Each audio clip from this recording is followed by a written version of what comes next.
Край мой клімавіцкі, поўны мар, надзей, залатыя рукі у тваіх людзей. Я вельмі люблю свой горад. Асабліва захапляюць Клімавічы ў пачатку восені. Ласкавае сонца купае ў сваіх праменнях дахі вялікіх і маленькіх дамоў. Нейкай непаўторнай пазалотай гараць купалы Свята-Міхайлаўскай царквы. А дрэвы, якіх здаецца многа-многа, прыбраліся ў залаціста-жоўтае адзенне і спяшаюцца на апошні ў сваім жыцці баль. Але і вясной так прыемна глядзець на знаёмыя будынкі, якія адкрываюцца неяк па-новаму на фоне бяздоннага вясновага неба. Улетку горад здаецца зялёным садам, а зімой, калі глядзіш на паркавыя дрэвы, вулачкі, прысыпаныя снегам, нібы цукровай пудрай, прыгадваюцца вечныя пушкінскія радкі пра мароз, сонца і дзень цудоўны. Усё гэта, роднае і мілае сэрцу, можна ўбачыць, гуляючы па горадзе.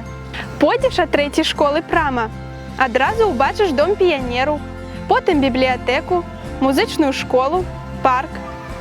Хтосьці прыгадае гісторыю пра таямнічыя падземныя хады, якія знаходзяцца якраз пад будынкам рэдакцыі роднай Нівы. А хтосьці з пачуццём гонару скажа, што наш парк адзін са старэйшых у Беларусі. Так і ёсць. Яшчэ ў канцы 19-га стагоддзя клімаўчане ганарыліся сваім гарадскім садам, які часта называлі прыгожым словам бульвар. Таму, можа, што ён сам быў вельмі прыгожы, годны нават вялікага губернскага горада. Цэнтральная алея ліп, кусты бэзу і язміну, па-майстэрску аздобленыя горкі і альтанкі. Тут жа ў парку калісьці была драўляная царква Яна Прадвесніка, якую пасля вайны прыстасавалі пад кінематограф, і, на жаль, у пачатку 60-го года яе разабралі. Але і цяпер тут таксама святое месца. Помнік воінам, загінуўшым у гады Вялікай Айчыннай вайны, і алея гонару. Такія ўжо мае Клімавічы. Падобныя да іншых невялікіх гарадоў і ў той жа момант асаблівыя і непаўторныя. Як і кожнаму гораду, нам ёсць чым ганарыцца. І гаворка нават не пра помнікі і прыгожыя будынкі. Якія людзі нарадзіліся на клімавіцкай зямлі. Раённая гімназія носіць імя лётчыка Нікалаева, які паволі лёсу адправіўся на сваё апошняе заданне, не ведаючы, што яму ўжо нададзена званне Героя Савецкага Саюза.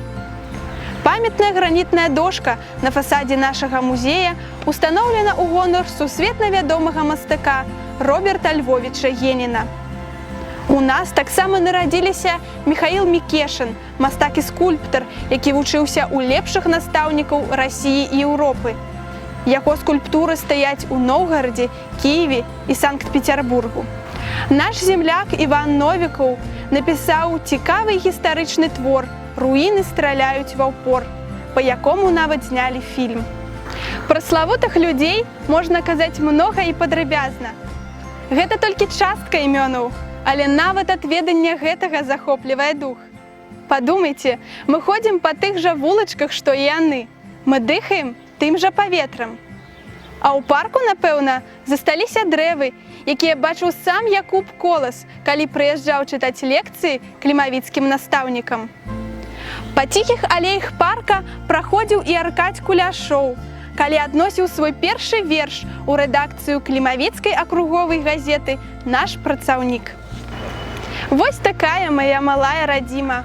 Клімавічы – гэта ціхі, утульны гарадок, які ганарыцца сваімі вялікімі і маленькімі поспехамі, у якім улетку буяюць клумбы, а ўзімку стаяць прыгожыя елкі і мігцяць ліхтарыкі. Мой горад гасцінна, па-беларуску, сустракае гасцей з розных краін свету, што кожны год прыязджаюць на цудоўны дзіцячы фестываль «Залатая пчолка». У апошнія дні мая ці ў самым пачатку чэрвеня, калі таленавітыя пчолкі прыязджаюць у горад, ён сапраўды падобны да вулля. Шмат народу, гоману.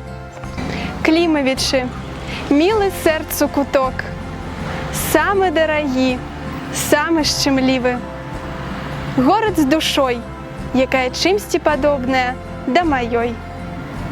Край мой клімавіцкі, край лясоў густых, сэрцы залатыя у людзей тваіх. Родны, любы край мой, сэрцу мілы кут. Веру, быць шчаслівай можна толькі тут.